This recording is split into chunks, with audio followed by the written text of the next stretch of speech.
Ready? Good morning. My name is Sergio Diaz. I'm Chief of Police for the City of Riverside. We thank the members of the press that are here for attending to our press conference. We have called you here today to talk a little bit about an operation that recently culminated with several arrests. Beginning in March of this year, the Riverside Police Department undertook an investigation into street sales of narcotics throughout our city. That investigation took the form of looking into places and times where our community was complaining about blatant sales of narcotics throughout the city of Riverside. That investigation concluded this month with arrest warrants issued for 26 suspects. 23 of those suspects are currently in custody. As I mentioned to you earlier, the program targeted street-level drug dealers throughout the city. Those 26 suspects were involved in 29 drug transactions with our undercover officers. Of those 29 transactions, 20 were conducted in what we call the North Neighborhood Policing Center, which includes the Downtown Entertainment District. 7 other transactions occurred in the West Neighborhood Policing Center, and 2 were in the Central Neighborhood Policing Center. As I mentioned to you, the operation took place because of numerous complaints from citizens about what was going on in their neighborhoods.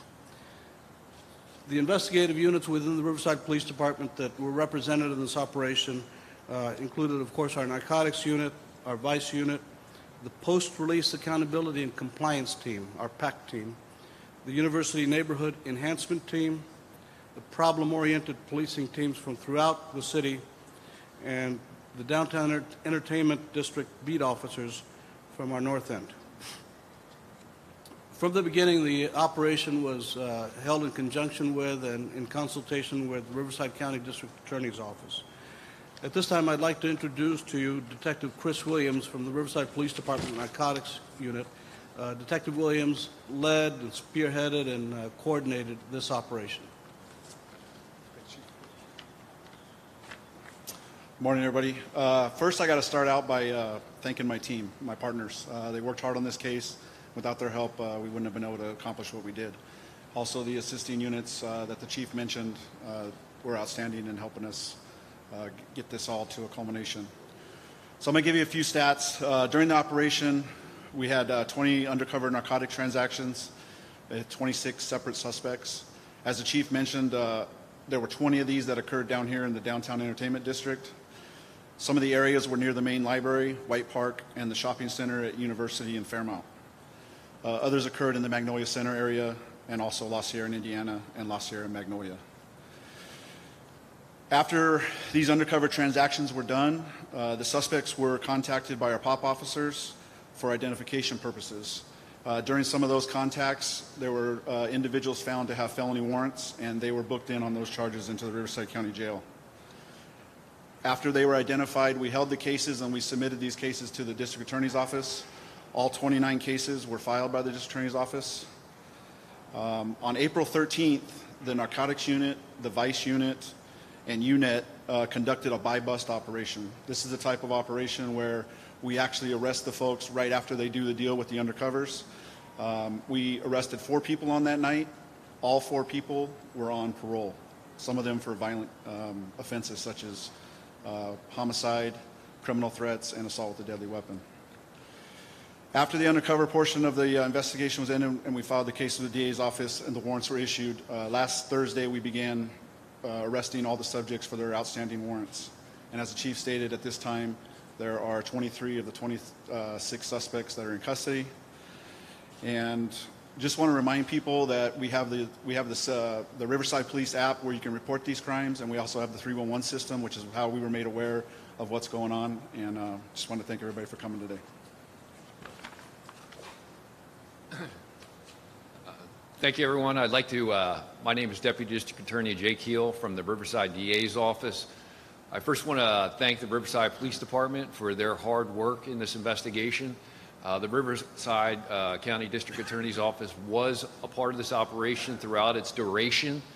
The part of our role was to help ensure that the law was followed as it came to these type of undercover operations, and also to ensure that the proper amount of evidence was provided to our office so that we could file cases with a high likelihood of conviction.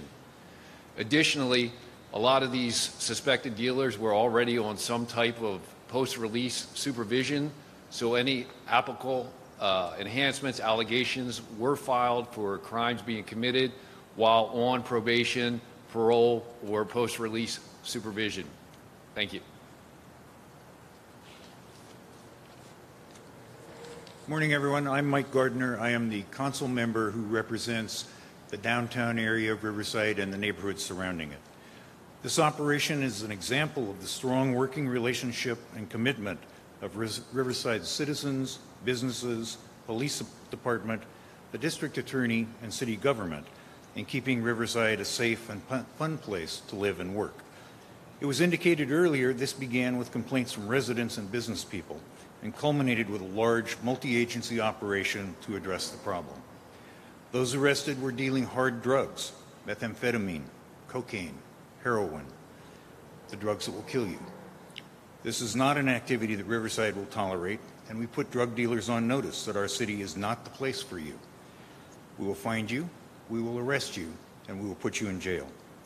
I thank everyone involved in identifying and resolving this problem for your hard work. A message has been sent. Hope the bad guys are listening. My name is Shelby Worthington Loomis, and I am the chair of the Riverside Downtown Partnership.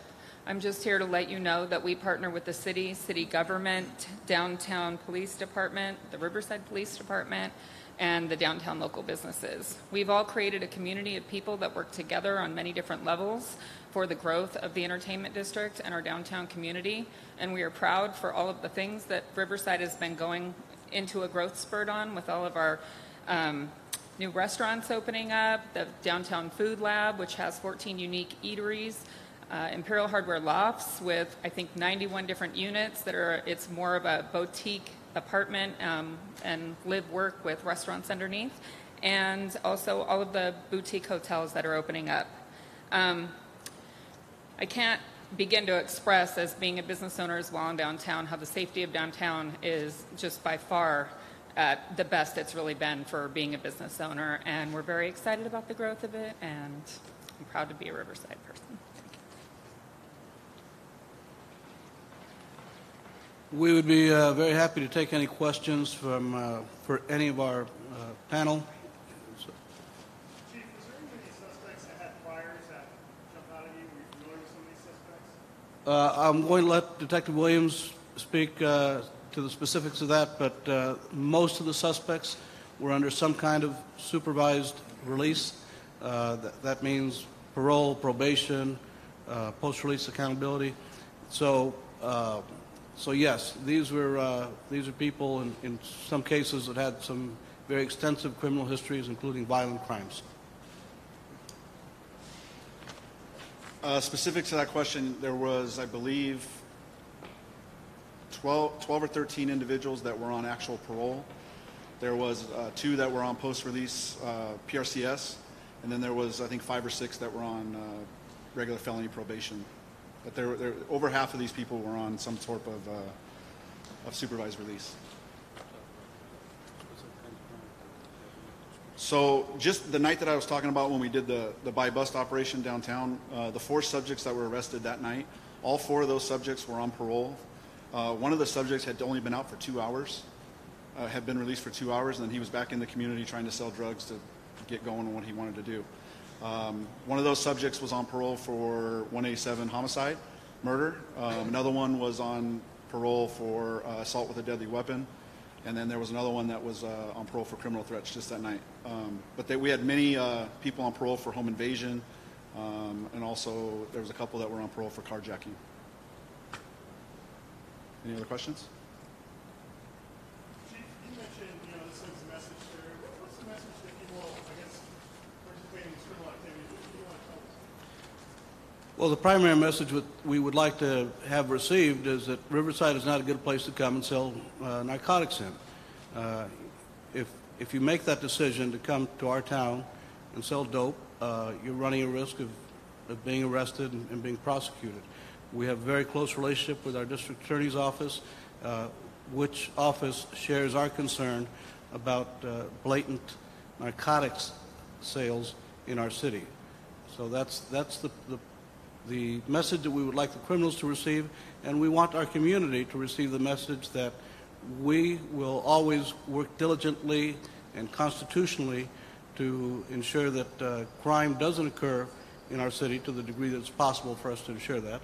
And we take seriously not only crime, but quality of life issues that affect all of our residents and businesses. Chief, how frustrating is this? This man was released 2 hours before and he's out already in the streets selling drugs. How do you win this battle? Well, personally, my approach to these things is that we will do our job. We will do our duty. Whether other aspects of the criminal justice system do their duty or not, we will do our duty. But it is disheartening when people are released on some kind of supervised release. The expectation is that they will refrain from committing further crimes. When you hear a story like this, 2 hours after a release, a crook is back out on the street slinging dope, that is somewhat demoralizing, but we can never let that our dissatisfaction with aspects of the system dissuade us from doing our job. Thank you very much.